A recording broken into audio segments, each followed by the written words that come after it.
So I've been noticing that many popular multiplayer online games tend to start having their communities split.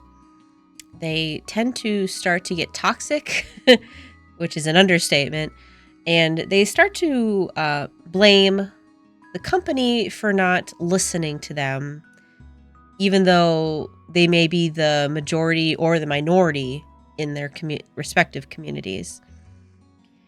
And something I kind of want people to, or I would like for people to understand, us gamers in our communities, is that there's a lot that goes on when it comes to how games develop and how we play them and kind of how we shape them in a way, especially ones that have been around for quite a while. And hopefully, maybe kind of understand that maybe even if you're someone who likes this one aspect of a game, uh, why maybe that aspect might not be around for so long, or maybe that's something that changed and the game that you used to play is now something completely different. I did make a little chart though to kind of explain what I mean, and hopefully it'll help some people understand what I mean. So, okay, one of my favorite treats is chilled dairy treats. And being from the correct dairy state, there's many types to choose. So there's ice cream, custard, and froyo. They're all made with the same ingredients. They all have milk, sugar, and ice.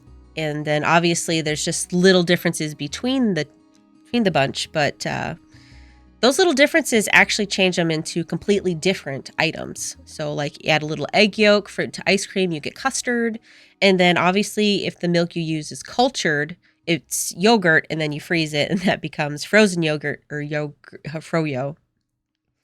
And obviously, of course, when you have different flavors, different games, one would say, there's different ways to play the game. And that's always, personal choice.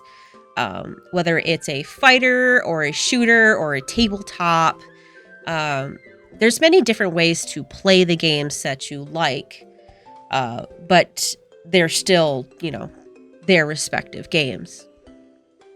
And something I kind of want to describe is, okay, so say, for example, the game that you like to play started out being, let's say, casual in its existence. So something that's pretty chill. Maybe one could consider like Dead by Daylight. It was kind of meant to be just a fun horror slasher game. Oh, you play a killer, haha, chase. But then as the game, stayed around for a while and the community grew and developed, people actually enjoyed playing the game and realized that there's actually a lot of technique that people enjoyed growing and learning, and it became more of a competitive game as time went on. And although like the competitive or the casual thing is still there, the tweaks and the changes that have happened to it and the updates kind of have changed it into something that's different than what it was before. So maybe at one point it was ice cream, but now that they've added a lot more egg yolk, it's kind of becoming custard now. And you could also think like with games that were maybe competitive when they came out. So you could take like Magic the Gathering. Granted, it's always kind of been, hey, tabletop or kitchen table Magic, you can play how you want. True, but the normal form of Magic that used to be played for a long time was Standard. And Standard was a competitive where you try to win. You try to make a deck that has the, that applies to the meta, get the best cards, the best spells, and use them against one another. There you go. But in obviously the last almost decade now, I think, Magic has definitely turned into more of a casual format by having Commander be the number one format that Magic caters to now, which is by definition, a casual format.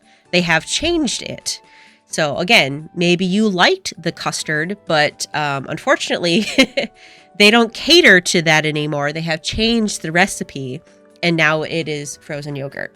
And hey, you didn't sign up for frozen yogurt. You don't like it anymore. And even though it's not to say like it's different if you are in a game where like you are playing a certain way, like for DBD maybe a certain killer, Magic maybe it's a certain deck type, maybe in shooters it's a certain class you are in an MMO, maybe whatever you like to play, and that happens maybe that class or that type gets a buff or a nerf and you can't play it anymore, but you can at least know that the game isn't changing at all when you play it. But what happens when the game that you are playing does change? And even if you have your favorite flavor, it's not the same. So what should you do when something like that happens in your favorite game? Well, what most people do, even if it's not a big change or something that's happened completely, they will go online and complain. Or they will take it out on other people. Many years ago, I used to play League of Legends, and while I did play the normal Summoner's Rift for a while, when that game started to have a pro tour, and it was easy to look up guides online on the best item builds. And then, of course, if you didn't do that, if you didn't play to the best, like, casually, people got mad. Your teammates got upset at you. They said terrible things. They would feed on purpose. And of course, okay, so they made this mode that the community made, just like Commander with Magic. The community made ARAM, which is all random, all mid, and that became a main game type now. So now I play ARAM all the time, and ARAM was just silly billy fun, whatever. And while I don't think there's actually competitive mode for ARAM, it's been hard to play that without people getting upset that you didn't have the correct, line of attributes, or I don't even know what it is anymore. But if you're not playing like a professional, they get pissed. And it's hard for me to even understand it anymore, honestly. When it comes to tabletop, it can always be more on the casual side because you kind of set the rules, you set the grounding, like, hey, are we going to be competitive? Is this going to be CEDH? Or are we going to be more chill? Or are we just playing pre-made decks? Or like Dead by Daylight, some people are like, they want to just be chill. They want to play, they want to relax, maybe chase a little bit. They're just there to have fun.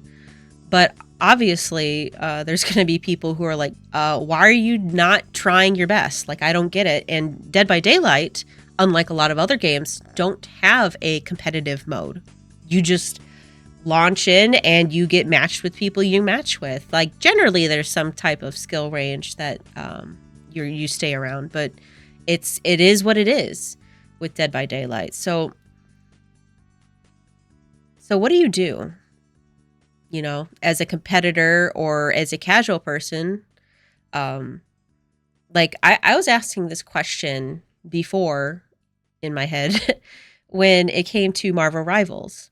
I love Marvel Rivals. I played it a lot. I got wow to Diamond 1, woo.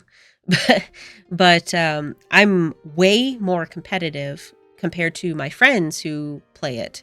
So whenever we would play the game together, if we got matched with people who are on my level, it was miserable. just miserable for my friends to play. They couldn't do anything.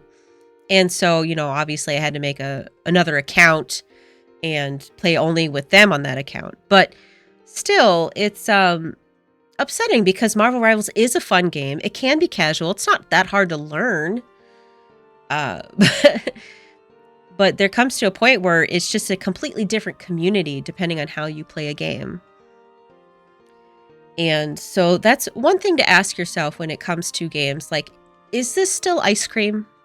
Am I still enjoying? Is it really this? Like, okay, sure, it's chocolate, but is it the same thing anymore? And then you can kind of make a decision like, okay, well, where's the game going? Who is the developer catering to? And while I'll say some of the times it is the majority that they hear online. So if there's a large part of the community that is yelling at them to change the game, that could be a factor into where the game developers take it. But it could also, or more than likely, be the one that makes the most money. Unfortunate, but true. I know there was a large group of people back in the day that had a problem when WoW, to combat the Chinese bot farmers for gold farming, they decided to make the WoW token so that they could control the market. And then people were like, well, all right, I guess that's one way to, control it. But as long as you don't make mounts to purchase, and they made mounts to purchase. Yay, microtransactions always win, right? So, but what should you do then? If you are on the part of the community where maybe you're the majority, maybe you're a hefty majority, but you're not the majority that's paying money, then it's kind of hard to see how the game would continue to cater to you, because it's going to cater towards where most of the money is. It's just kind of the logical sense nowadays. So games that are very odd, like Dead by Daylight, where while technically half of the game is killer, because, without killer, there's no game, and there's 4 survivors. So by that ratio, one survivor is an 1/8 of the game if a killer is half of the game. But that's 4 survivors to every killer. So if all of those players buy skins, the survivors are going to... there's going to be 4 purchases on the survivor side and only 1 on the killer side. So is it really surprising if the game developers start to cater to them and start making updates that are more survivor friendly, that make it easier for the survivors to win? Or maybe is it something to do with the casual part of the game? They want to make the game fun and easier to play, and the majority by default is going to be survivor players, so they make survivor easier to play and maybe killer a little harder, so people who want to be more competitive can be killers. Maybe. I have no idea. And of course you have things like Magic where, they're kind of just printing cards to print cards, to be fair.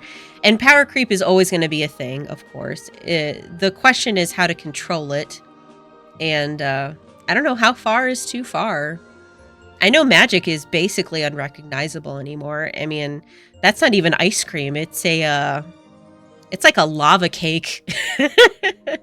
It's delicious in a different way, but not in the way that I was expecting. That's for sure. And of course, things like different MMOs, they don't look the same anymore. People are jumping to buy or to play classic servers, like MapleStory is opening up a classic server soon. And there's just all kinds of different games we can start to play. But I feel you when it comes to the games that are your favorite games to play, but they're just not the same anymore. Like, I really don't have a reason to play Marvel Rivals any longer, really. Unless my friends play, and guess what? They don't really want to play anymore, because it's not fun. I don't touch League for that reason either. So yeah, there's just a lot of things to consider when it comes to why games are the way they are nowadays. And a lot of it does have to do with the communities, especially if they're long term.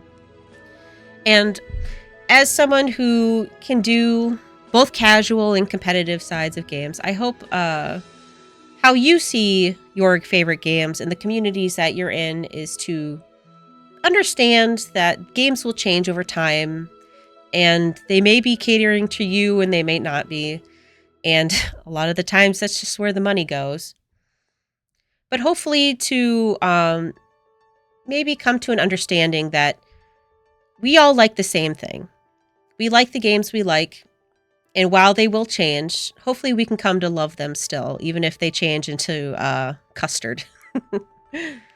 So yeah, just something I've been observing as a elder gamer myself, and hopefully I'll come up with maybe a more precise analogy in the future. But anyway, thanks for watching. I really appreciate it. See you later.